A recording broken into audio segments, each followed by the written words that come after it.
Buenas, soy Diego Rafael Bustos Sapien y hoy les vengo a presentar lo que es el segundo proyecto de la materia de dinámica de sistemas. En este caso, este proyecto consta de lo que es un circuito RLC y lo que necesitamos buscar es encontrar, bueno, buscar su función de transferencia que rige a lo que es este sistema. En este caso, como se puede ver en la figura, tenemos una fuente de voltaje alterna que es de 120, seno de 120 pi de t, que en este caso las condiciones es en este caso sería un enchufe común y corriente que está operando a 120 volts a 60 Hz. Luego tenemos una resistencia de 130 kilo ohms, un inductor conectado en serie con esta resistencia de 18.9 Henrios y también un capacitor en serie de 0.1 microfaradios. Todo este circuito, como se puede ver, es un circuito de una sola malla que está conectado en serie. Entonces, lo que tenemos que hacer ahora es encontrar la función de transferencia que rige a nuestro sistema. En este caso, para los cálculos, primero pues estamos determinando lo que son mediante las leyes de Kirchhoff y todas las leyes eléctricas que se necesiten, que en este caso la suma de voltajes en todo lo que es nuestro sistema tiene que ser igual a cero. Y en este caso va a ser igualado a bueno, al voltaje que nos está suministrando nuestra fuente de voltaje alterna. Entonces, lo primero que tenemos que hacer es establecer nuestra ecuación que rige a bueno, la ecuación diferencial que rige a nuestro sistema, que en este caso el voltaje de T, que es la fuente de voltaje, va a ser igual a R multiplicado por la corriente de T, bueno, la función de corriente en T, que es la corriente que está circulando sobre esta malla, más el valor del inductor multiplicado por la derivada de nuestra corriente, más eh, 1 sobre el valor de nuestro capacitor, que multiplica la integral de I de t con respecto de t. Ahora, en este caso, como si nos vamos a la definición de la función de transferencia, que la función de transferencia de un elemento es la salida entre la entrada, tenemos que empezar, bueno, todo esto en el dominio de Laplace, lo primero que tenemos que hacer es encontrar esa función de transferencia. Entonces, en este caso, lo que primero que vamos a hacer es encontrar esa función de transferencia utilizando bueno, los siguientes modelos. Para la función de transferencia en lo que es en el capacitor va a ser igual a 1 sobre L por C, que multiplica S cuadrada, más RCS más 1. Para nuestra resistencia va a ser RCS dividido entre LCS cuadrada más RCS más 1. Y para nuestra función de transferencia en el inductor va a ser LC, L por C por S cuadrada, que se divide entre LC por S cuadrada más RCS más 1. Estas van a ser las funciones de transferencia que nos van a poder ayudar a calcular lo que es la función bueno, las salidas en general de cada elemento de nuestro sistema. Entonces, lo primero que vamos a hacer es igualar, bueno, sacar la función de transferencia con respecto al capacitor. Vamos a calcular la salida de nuestro capacitor. Entonces, en este caso, como sabemos de que la función de transferencia del capacitor es igual a la salida del voltaje en el capacitor en el dominio de Laplace entre la entrada de voltaje en el dominio de Laplace, lo que vamos a hacer es que vamos a despejar a nuestro voltaje en el capacitor en el dominio de Laplace y va a quedar como que el voltaje en el capacitor en el dominio de Laplace va a ser igual a la función de transferencia del capacitor por el voltaje de la fuente, o bueno, la entrada de voltaje, en este caso en el dominio de Laplace, lo cual nos va a llevar a lo que va a ser un cálculo de lo que es una transformada inversa de Laplace, porque al momento de despejar esto tenemos que hacer la multiplicación de estas dos funciones en el dominio de Laplace y luego tenemos que aplicar la transformada inversa para poder conocer la salida de voltaje en nuestro capacitor en el dominio del tiempo. Entonces lo que vamos a hacer es de que vamos a aplicar bastante álgebra porque en el momento de multiplicar estas dos funciones, pues al ser diferentes hay que separarlas en fracciones parciales, como se puede observar aquí. Vamos a separarlas en AS más B más DS más E. Vamos a calcular, hacer todos sus respectivos cálculos y llegamos a los valores de las fracciones parciales que determinamos. En este caso ya se hizo la función, se hicieron las ecuaciones para poder calcular los coeficientes de cada una y la solución del sistema de ecuaciones se hizo mediante la regla de Kramer, que en este caso se calcula lo que es el determinante de lo que es nuestro sistema de ecuaciones y luego para determinar el valor de cada una lo que tenemos que hacer es calcular el determinante de cambiando lo que es en este caso sería la columna de nuestra variable, que en este caso, por ejemplo, si es en A, sería la primera columna, por la solución, bueno, por el lado derecho de la igualdad, que por ejemplo sería cambiando lo que es nuestra primera columna por 120 alfa, que en este caso alfa es nuestro ángulo del seno, que es 120 pi. y lo estaríamos haciendo con cada una para, por ejemplo, calcular el DB, cambiáramos la segunda columna por la columna de soluciones, para hacer la tercera y así. Entonces, una vez que obtenemos esos determinantes con respecto de cada variable, lo vamos a dividir entre nuestro determinante general de nuestra matriz de la obtenida del sistema de ecuaciones, y así vamos a obtener el valor de cada una. En este caso, por ejemplo, tenemos que el valor del determinante general es 24.55359, y por ejemplo bueno, en este caso para A, que el determinante con respecto a es de 0.011, para B 7.5828, y así respectivamente para C menos 5.88.106, y para D lo que serían una cantidad todavía más grande, que es de 133 millones, 133 mil 87.25178. Y lo que vamos a hacer es que ahora estos valores pues los vamos a dividir entre lo que es el valor de nuestro determinante general, obteniendo los valores de A, B y C. En este caso, el valor de A es de 44.7999 por 10 a la menos 6, el de B es de 0.3088, el de D va a ser de menos 23.95 y el de E va a ser de de 1347.55. Los vamos a sustituir en nuestras fracciones parciales originales, pero en este caso, como hice el cálculo yo, para facilitar que no se estuviera haciendo tanta escritura de números, los dejé expresados como A, B y C, al igual que todos los valores de lo que son nuestras resistencias y capacitores. Entonces ya lo que se hizo fue de que ya se sustituyó, y en la parte de abajo de lo que es nuestra fracción de AS más B, vemos que tenemos un polinomio de segundo orden que no es factorizable a un trinomio cuadrado perfecto. Entonces lo que tenemos que hacer es completar nuestro trinomio cuadrado perfecto de manera de que abajo, bueno, en el denominador más bien de esa fracción, nos quede un trinomio cuadrado perfecto más un valor, que en este caso que es LC, que va a multiplicar a S más R2L, que R sobre 2L más bien, es el valor que completa nuestro trinomio cuadrado perfecto para poderlo pues factorizar de una manera más fácil, más el valor que sacamos, que en este caso va a ser el 1, más 4L menos R cuadrada por C, y todo esto sobre 4LC. Entonces este valor lo vamos a reemplazar por un teta para poder facilitar los cálculos. Y ya una vez que tenemos esto, ahora sí, procedemos a hacer lo que es el cálculo de la transformada inversa de Laplace de nuestra función, que en este caso para el voltaje en el capacitor para el dominio del tiempo va a ser igual a todas las fracciones parciales que obtuvimos, eh, transformadas inversamente para obtenerlas en el dominio del tiempo, porque todas están en el dominio de Laplace y se puede observar porque tienen la letra S en este caso, o bueno, la variable de Laplace que es la S. Entonces ya aplicamos lo que son las transformadas de Laplace a cada una de las funciones. En este caso, en las funciones que tengan como denominador el trinomio cuadrado que completamos, van a ser funciones desplazadas. Esto debido al teorema de los teoremas de traslación de las transformadas de Laplace. Entonces, al momento de transformar estas, nos van a salir con un exponencial que va a multiplicar a la función ya transformada. Y ya haciendo todos los cálculos correspondientes, llegamos a la función del capacitor, que en este caso va a ser igual. Como esta función obtiene senos hiperbólicos y cosenos hiperbólicos, también vamos a usar la propiedad de los exponenciales, cambiando a los senos y cosenos a puros exponenciales para facilitar el cálculo, porque se va a tener que derivar un poco más adelante, y hacer esto nos va a ayudar a facilitar ese cálculo un poco más. Entonces la función de nuestro capacitor va a ser igual a 24.99, que multiplica a Euler a la menos 322.9 dt, menos 1.286, que multiplica a Euler a la menos 6555.5 dt, y menos todo esto menos 23.9579 coseno de 120 de pi dt, más 3.5745 del seno de 120 de pi dt. Entonces, nosotros al momento de ver esto, vamos a irnos a lo que es a nuestro GeoGebra para poder graficar lo que es nuestra función, que en este caso va a ser esto. Nada más voy a hacer un poquito más grande el eje para que se pueda observar. Un poco más. Un poco más. Ya casi. Listo.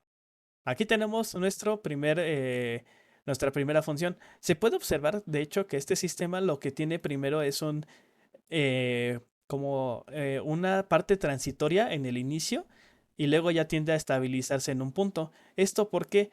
Cuando calculamos lo que es nuestra transformada inversa de Laplace, pudimos observar de que hay un exponencial que multiplica a lo que es nuestra parte, bueno, que multiplica dos funciones trigonométricas. En este caso se puede observar aquí. Al desplazar estas funciones va a quedar todas las que tengan un denominador con el trinomio cuadrado que completamos van a terminar multiplicadas por un exponencial. Este exponencial multiplicado por estas funciones trigonométricas nos dan una etapa transitoria de nuestro sistema, la cual se puede observar, como dije, en esta parte de aquí, donde primero tiene un golpe de voltaje, por así decirlo, que se eleva y luego empieza a disminuir para convertirse en una señal armónica constante. En este caso se puede observar que tiene primero un pico de voltaje que supera los 25 volts y luego baja por debajo de los 25 volts y se mantiene estable durante varios periodos. En este caso se puede observar que en efecto, por ejemplo, el máximo de este es de 26.20 volts y luego disminuye hasta 24.23 y luego su siguiente, después de dos periodos, sigue siendo 24.22. Y así se va a mantener esta función así ya estable, por así decirlo, hasta, hasta que se retire lo que es la señal de voltaje de nuestro sistema. Pero se puede observar de esta manera que el cálculo concuerda con lo que estamos haciendo. Pero ¿qué es lo que mantiene esta función de manera bonita, de manera armónica? Es la suma de las funciones trigonométricas que vienen después de la etapa transitoria, que en este caso, al ser una ecuación diferencial que se resuelve con una función complementaria, eh, esta función complementaria lo que va a hacer es va a estabilizar a nuestra señal en el momento después de que pase su etapa transitoria. Si no la tuviéramos, veríamos un descontrol, un sistema bastante inestable que estaría oscilando entre varios valores diferentes y no se vería armónico como lo estamos observando aquí. Si le quitáramos, en este caso, lo que son el coseno de 120 de pi y el seno de 120 pi, que son los que estabilizan a la señal, tendríamos una etapa transitoria que estaría oscilando en los valores de Euler y este sistema sería inestable. Entonces, esta sería, por así decirlo, la solución de la ecuación diferencial homogénea y bueno, las exponenciales serían la solución a la ecuación diferencial homogénea y lo que son los cosenos y senos sería la solución complementaria a esa ecuación diferencial, los cuales le dan estabilidad. Y se puede observar aquí. Ahora, para lo que es el cálculo de nuestras siguientes salidas, primero vamos a obtener lo que es nuestra corriente de nuestro sistema, que en este caso vamos a aplicar lo que es que sabemos que la capacitancia es igual a la carga sobre el voltaje en el capacitor. Despejando la carga, vamos a obtener que la carga va a ser igual al valor del capacitor multiplicando por el valor del voltaje en el capacitor. Pero vamos a aplicar que al derivar la carga, bueno, la función de la carga nos da la función de la corriente. Entonces lo que vamos a obtener es que la corriente va a ser igual al valor del capacitor multiplicado por la derivada del voltaje. Entonces ya derivando y multiplicando por esos valores, obtenemos la función de la corriente que se mantiene igual en lo que son los valores de exponenciales y de senos y cosenos, pero va a bajar muchísimo lo que es su valor. En este caso va a disminuir a los valores de milis. Y se puede observar aquí que nuestra función de I de t, que de la corriente en función del tiempo, va a ser igual a menos 0.8059 por 10 a la menos 3 por el exponencial elevado a la menos 322 de t, más 0.843 por 10 a la menos 3 por el exponencial. Y así nos vamos con cada coeficiente. En el del seno, por ejemplo, tenemos en el orden de milis, que es 0.9032 por 10 a la menos 3. Y en el del coseno igual tenemos 0.1348 por 10 a la menos 3 del coseno. O sea, son valores súper pequeños, súper pequeñísimos, porque estamos en el orden de los miliamperes. Y esto se puede observar aquí. Ahora tenemos la gráfica que esta es de la corriente, en este caso se ve súper pequeña, pero es porque está, como dije, en el orden de los milis. Entonces nos vamos a ir hasta el orden de los milis para observar cómo se comporta esta gráfica. Vamos a aumentar un poquito más la resolución y ya estamos empezando a ver eso. Entonces, al igual que lo que es el voltaje en el capacitor, este también va a tener la corriente del circuito va a tener una etapa transitoria y se puede observar aquí que tenemos esta pequeñísima etapa transitoria en nuestro sistema que empieza desde los 0.6 miliamperes y baja lo que es la corriente y luego va a subir y se va a mantener, o sea, sube hasta 0.9 miliamperes y se va a mantener en 0.9 aproximadamente durante todo su ciclo de trabajo y se va a estabilizar en esa corriente. O sea, va a estar variando en una cantidad de millonésimas, pero realmente se estabiliza ahí. O sea, su cambio va a ser un aumento y ya se mantiene la señal armónica después de de un periodo en general, y ya se va a mantener de manera estable durante todo el tiempo que la señal de voltaje se mantenga operando. Bueno, que se esté suministrando a lo que es nuestro circuito. Y en efecto, pues concuerda con lo que estamos esperando de la corriente, que al ser se espera ese pequeño, esa etapa transitoria y luego se espera ya una etapa estable. En este caso, si no tuviéramos, como ya mencioné, lo que es la solución de complementaria, pues esta corriente se vería muchísimo más eh, eh, ruidosa, se vería diferente, se vería como, ¿cómo decirlo de una manera no burda? Se vería inestable, no se vería armónica nuestra señal de nuestra corriente y estaría por todos lados, sería una exponencial de que estaría oscilando entre valores muy grandes y muy pequeños a la vez y estaría teniendo mucho ruido que serían armónicos en lo que sería nuestra señal. Y bueno, ya para obtener lo que es el voltaje de nuestra resistencia, lo que vamos a hacer es que vamos a multiplicar la función de nuestra corriente por nuestro valor de la resistencia y nos da pues ya en el orden de lo que son los cientos de volts y se ve como que los exponenciales están multiplicados ya por 104.9 y por 109.59 y nuestros senos y cosenos por 117.42 y por 17.524. Y en este caso ya se va a mantener, también se va a ver una señal armónica en lo que es nuestra resistencia. La voy a mostrar aquí también en GeoGebra, que esta vez voy a reducir el orden. Vamos a irnos hasta el orden de los cienes. Y aquí vamos a poder observar lo que es el voltaje de nuestro resistor. Al igual que en el capacitor y en la corriente, tenemos una etapa transitoria que es la etapa inicial de nuestro sistema y luego se va a empezar a estabilizar. En este caso, para lo que es nuestro resistor, tenemos primero lo que es un voltaje pequeño que empieza en los 90 volts y luego va a pasar, cuando se empiece a estabilizar, va a tender a lo que son los 118.7 volts y va a estar oscilando en ese valor y se va a mantener armónico y estable en ese valor. Ahora sí que la amplitud máxima de nuestra señal de voltaje se va a mantener siempre en 118. Y esto demuestra que realmente la señal que está pasando por nuestro resistor, en efecto, es una señal armónica que se mantiene estable durante todo su ciclo de trabajo. Y como ya mencioné, sin la solución complementaria, esto se vería lleno de armónicos y se verían valores muy altos y muy bajos y sin una constancia a lo largo de toda la función. Y por último vamos a calcular lo que es el voltaje de nuestro inductor, que en este caso lo que vamos a hacer es de que vamos a tomar que eh, el, el voltaje en el inductor es el valor de nuestro inductor por la derivada de la corriente de nuestro circuito. Y en este caso vamos a aplicar igual la derivada a lo que es la corriente de nuestro circuito que a la función de corriente. Y vamos a multiplicarlo por el valor del inductor. Igual en nuestros exponenciales nos da 4.92 y menos 104.45. Y en nuestro coseno nos da 6.4 y nuestro seno menos 0.96. Y al momento de graficar esto, se va a ver de esta manera. Lo cual es lo que esperábamos básicamente de lo que es el inductor, que en este caso lo que sucede es que ahora su transitorio se ve un poquito más pronunciado. ¿Por qué? Porque al momento de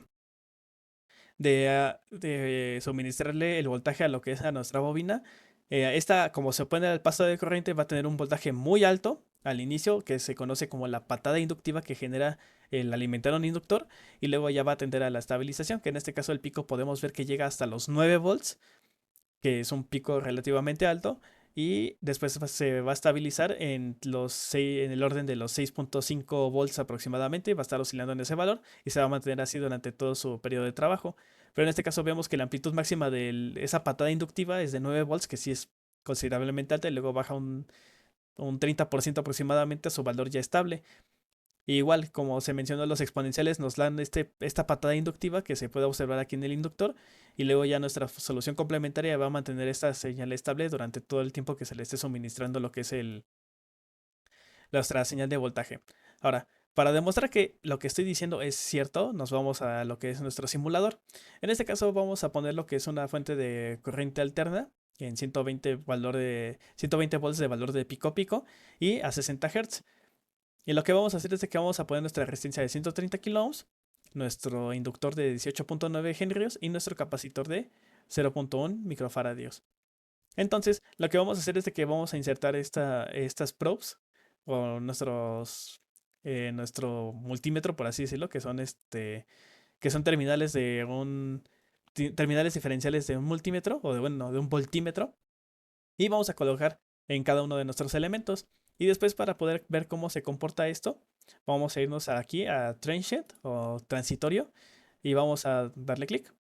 Y lo que vamos a hacer aquí es de que vamos a establecer nuestras condiciones. En este caso el tiempo de inicio es 0 porque nuestras condiciones iniciales son 0. Y nuestro tiempo de finalización es de 0.1, que en este caso son 0.1 segundos.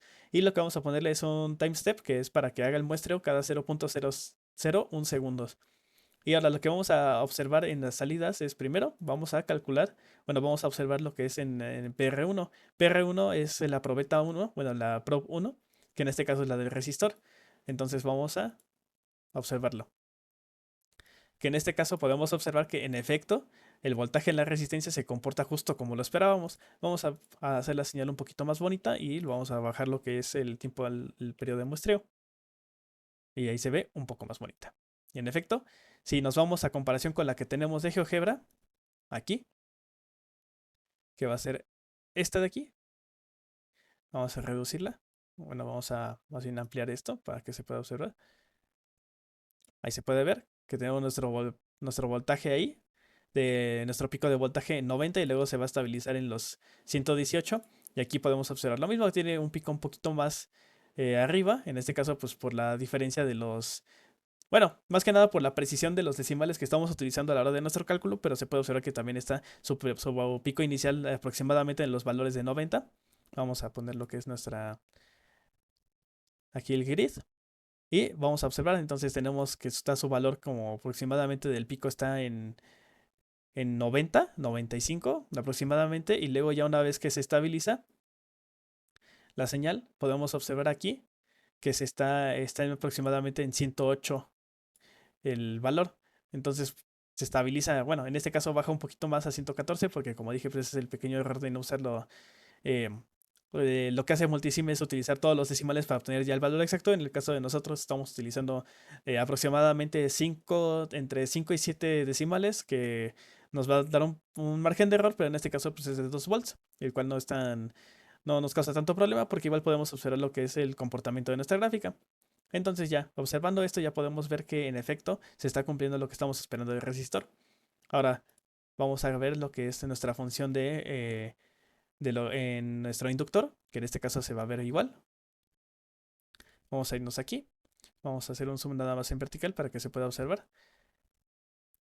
Y aquí está sucediendo lo que les decía. En este caso tenemos nuestra patada inductiva, que primero es la etapa transitoria de nuestro inductor.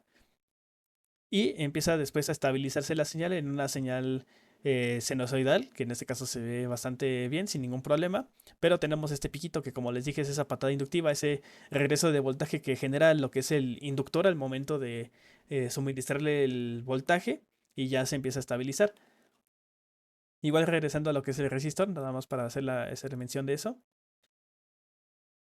Podemos observar aquí en el resistor también lo que es el transitorio inicial, que en este caso pues es un voltaje menor al estable, que es en los de 90, en este caso 95, y se puede ver pues esta etapa transitoria y luego se tiende a la estabilización. Por último vamos a ver lo que es el voltaje de nuestro capacitor, que en este caso vamos a cambiar esto, vamos a irnos a la Probe 3. Y aquí tenemos el voltaje de nuestro capacitor, que en este caso como lo teníamos nosotros, bueno, primero vamos a ver la gráfica, que en este caso primero para el inductor, igual, como les dije, tenemos nuestra bonita patada inductiva que aquí se genera, que es ese voltaje de regreso que está generando para que, bueno, por la reacción natural de lo que es una bobina. Y ahora nos vamos a ir a lo que es nuestro capacitor, que en este caso se puede ver que primero tiene lo que es un pico de voltaje más alto. Lo tengo por aquí, que es de 26, y luego ya tiende a estabilizarse más abajo, pero tiene un pico más alto de voltaje al inicio y luego ya se empieza a estabilizar, que es lo que podemos observar aquí. El pico aquí está un poquito más alto, más pronunciado por la cuestión que ya mencioné, pero podemos observar que nuestra gráfica que obtuvimos en nuestra función de transferencia se comporta exactamente igual que como se esperaba en un capacitor, que es su etapa transitoria, que es un pico de voltaje un poco más alto, y luego ya baja el voltaje para estabilizarse en lo que es su valor nominal. Y ya se puede observar la constancia de estos valores a lo largo de lo que es su periodo de trabajo. Y ahora sí, por último, lo que vamos a observar va a ser la corriente. En este caso igual, aquí vamos a irnos a nuestro análisis de transitorios y lo que vamos a calcular es la corriente en nuestro voltaje. Que igual podríamos ver la corriente en cualquiera de nuestros elementos, porque al estar en serie la corriente en cualquiera de nuestros elementos va a ser igual. Entonces ya nada más vamos a observar aquí. Vamos a irnos hasta el orden de los miliamperios. E igual se puede observar, tenemos nuestra pequeña etapa transitoria que apenas alcanza a tocar el 1, que a 1 miliamper. Y luego ya baja y se estabiliza un poco más abajo, que en este caso sería aproximadamente en 0.95, que es lo que concuerda con nuestra gráfica que nosotros obtuvimos. Y sí, que retiro esto. Y ahora nos vamos hasta el orden de los milis. Aproximadamente por aquí ya se debería de poder observar, si no me equivoco. Uy, este no, este no. Ahí está. Listo. Aquí podemos observar que en este caso tenemos así nuestro valor de corriente. Así tiene su piquito, se acerca al miliampere y luego ya baja y se mantiene. Así empieza en su etapa transitoria y luego ya se estabiliza, que es lo que justamente observamos, que empieza de un piquito hasta su etapa transitoria y ya luego se estabiliza sin ningún tipo de problema a lo largo de todo su ciclo de trabajo. Y ya nada más para complementarlo tenemos aquí bueno, las gráficas que nos arrojan lo que es el multisim en Excel, que podemos ver aquí en efecto nuestros valores en cada pico, que empieza en los 99, que es el valor de la etapa transitoria, y luego en el resistor aumenta y ya se estabiliza en los 100. Bueno, empieza a estabilizarse porque sube a 113 y luego en su siguiente periodo ya llega a 117, 116, 118 y 118 y ya se estabiliza en 118. En el caso de nuestro inductor, podemos igual observar en este caso que tenemos el pico inicial de los 6 volts. Luego ya se mantiene así y empieza a actuar. Y ya se estabiliza en los 6 volts. Tenemos nuestra patada inductiva sin ningún problema. Y por último en el capacitor, por penúltimo en el capacitor, tenemos lo que son los 36 volts. Y luego ya baja a 27, luego baja a 24 y se empieza a estabilizar en 24.5, 23 más o menos. Y empieza a oscilar entre esos valores y ya se mantiene estable. Y por último la corriente, que tenemos el pico que mencioné que es de 0.98 y luego baja y baja y baja y ya se mantiene estable en los aproximadamente 0.91 miliamperes. Y ya con esto concluye la explicación de lo que sería el circuito RLC, que es el proyecto número 2 de la materia de dinámica de sistemas.